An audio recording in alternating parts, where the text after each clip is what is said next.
Olá pessoal, no último texto a gente falou um pouquinho sobre aquela sequência, né, que a gente faz para chegar na sintaxe do risco, no acervo de riscos. A gente começa lá colecionando fatores de risco, passa pelo mapa de processos com os riscos associados e chega na sintaxe. Nesse texto agora vocês vão ver um pouquinho mais de detalhes, como é que a gente constrói esse acervo de fatores de risco, que é aquele pedacinho do risco, né?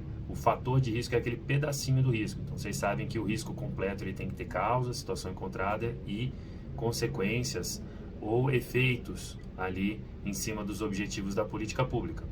Bem, cada pedacinho desse eu posso chamar de fator de risco. Então, a gente vai fazendo a auditoria e vai encontrando aquelas situações anômalas. A gente está chamando de situações anômalas aqui. Ou seja, aquelas que têm aparência de ter alguma coisa errada.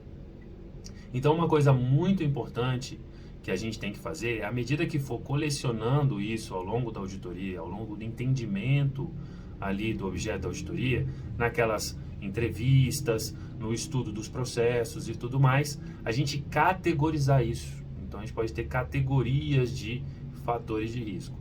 Então, a gente pode fazer categorias de fatores de risco segundo as fases do processo de trabalho. A gente pode categorizar tematicamente. Então, por exemplo, a gente pode usar o tema infraestrutura. Fatores de riscos ligados à infraestrutura.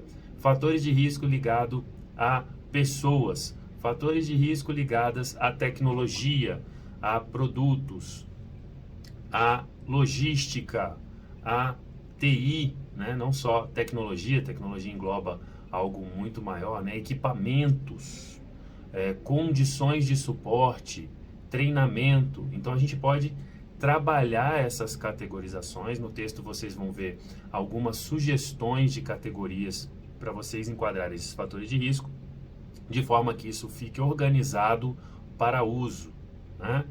E a gente vai entrar em um pouquinho de detalhe também de como é que eu faço esse procedimento, algumas boas práticas de como eu faço esse procedimento de associar ali os riscos, os fatores de risco às caixinhas.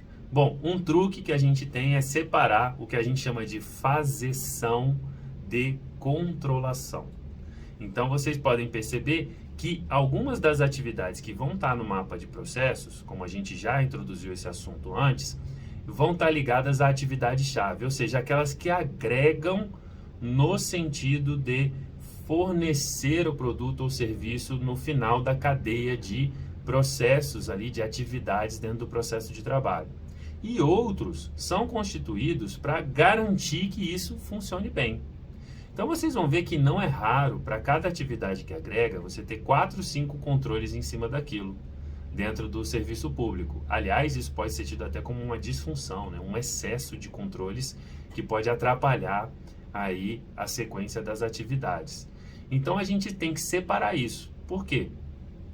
As caixinhas, que são atividade-chave, o processo-chave, que elas são feitas para agregar ou para construir o produto ou serviço que vai ser fornecido ao final, elas é que vão ter os riscos inerentes associados.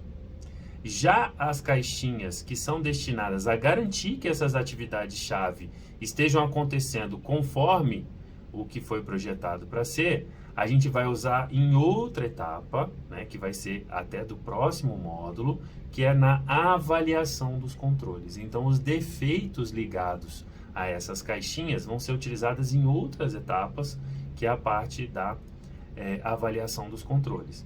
Então, uma vez a gente associando a essas caixinhas, fica mais fácil para nós fazer aquela sequenciazinha de causa, situação encontrada e efeito ou consequência que a gente vai utilizar na confecção dos riscos inerentes, já com a redação completa.